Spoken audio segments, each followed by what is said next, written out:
13th floor secrets unveiled. They say you shouldn't look too closely at the things you take for granted, like the elevator in your apartment building. For years, I barely noticed that it skipped the 13th floor. But tonight, after working late, I pressed my floor number and the display flickered, shuddered, then landed on 13.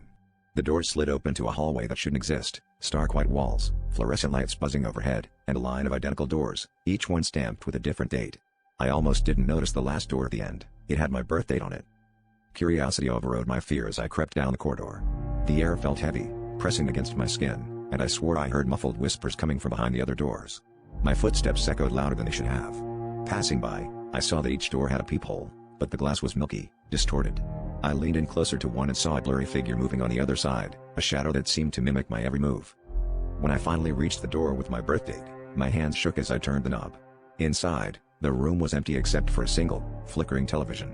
Grainy black and white footage played on the screen, me, living my life, making choices, laughing, crying. But something was off. People in the footage began to notice the camera, their eyes turning to stare at me through the screen, their faces contorting in silent accusation. My own image smiled, but it wasn't my smile. I tried to leave, but the door was gone, replaced by a blank wall.